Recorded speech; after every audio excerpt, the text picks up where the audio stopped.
Which ones of the big Pat McGrath Mothership palettes are worth investing on? I have all of them, and this is my ranking based on the B.O.B. best of the best mindset.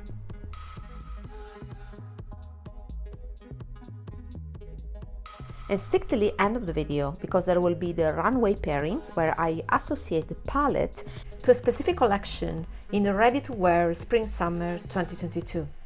The palette at the 5th position is the Divine Rose palette, the Divine Rose number 1. I initially didn't purchase this palette because it had 4 repeat shades. The shimmer was a repeat from Mothership 1 Subliminal. This one was a repeat, another shimmer, a repeat from Mothership 2 Sublime. And then this shade was a repeat from the Midnight Sun. This is amazing. Other special shade was a repeat from the highlighter, the highlighter trio. And out of the 2 remaining bake shades, one was a gold. So there was really no reason for me to buy this palette. However, I was starting buying dupes for this orange here, and then I realized that it was much better to directly purchase the palette, so I took advantage of one of their sale and I picked it up. This is actually a masterpiece. It's a orange with a golden shift, no much more than that, but is the golden shift is prominent, and I found it very unique. The texture is smooth as a dream. So I really like this shade. The other shade, this is interesting because it's a cool tone purple taupe mauve that is very sophisticated.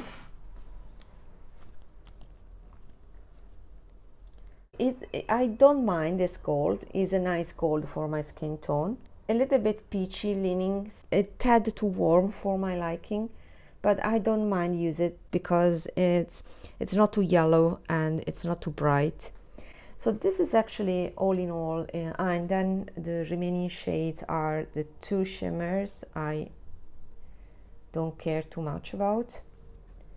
These 2 shimmers. I really like this bronze, golden bronze brown. That is very nice. Not my favorite formula, but it's soft, smooth. So I can use it. I don't complain about it. And then the last shade is the matte, the brown matte that I will put here next to the matte, the other matte. So we have 2 mattes. This mauve that on me it pulls quite warm, and this other brown that is very rich and deep. This is very nice.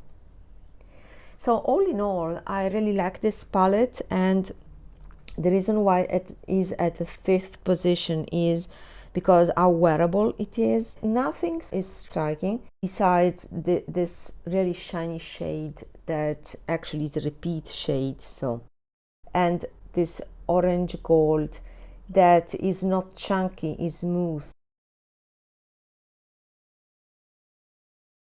I have to say this pink is a little bit outdated for my taste. I associate this color to the last decade, and it's also the reason why I didn't purchase that highlighter trio. But I love the texture. It's a nice neutral leaning palette with a lot of those of mauvey pinkish browns. So it's time for the short questions and the runway pairing. Would I purchase this palette again? This I don't think I will purchase again, because all in all I purchased mainly for this shade and I don't use it as much as I thought. All the other shades that really caught my attention were repeats. It was meant to be a limited edition, and I think that it should have stayed limited edition. Why this ranking? Well, mainly because the color story, all in all, it's wearable. It's a palette actually that I can take as a standalone palette and build a look out of that, just because I have a matte that I can use. It's deep enough, it's not too warm, too reddish. It's pink leaning, but not too reddish to the point that I can't pull it off. And having a matte and a nice shimmer like this can make a look for me. Also, it has another matte that is quite sophisticated, and so it's an everyday palette for me. It can be used as an everyday palette, although I prefer golden taupes rather than rosy mauvey taupes like these. For the runway pairing, I can find a brand that really fits what I tend to associate with this Divine Rose 1 palette. This palette for me is a palette for a romantic woman, but also confident. So I immediately associated it with Luisa Beccaria. Luisa Beccaria has a recognizable style that is evocative and refers to a concept of femininity that condenses grace and strength. You can find the images I'm going to share with you on Vogue.com.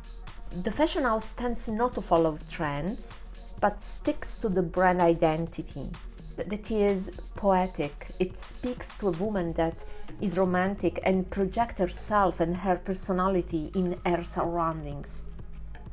And you can see that in these clothes and the bucolic photo shoot too. The dresses are romantic, breezy, and whimsical. They shape the woman who wears them as an ethereal fairy, at the same time as an heroine of an Emily Bronte romance. I like the soft pastel pinks with flowers. They are modern, luxurious, and romantic at the same time. They are timeless. I can see a lot of research and care of the craftsmanship and the fabric as a perfect example of slow fashion. Those fabric, mainly chiffon and silk, I suppose, with those soft flower prints, remind me of the Divine Rose 1 palette. And you can see as most of the clothes have plants and flower prints and connect with the nature around them, like an en plein air painting. Have a look at my other Pat McGrath ranking videos and let's meet up there. Bye!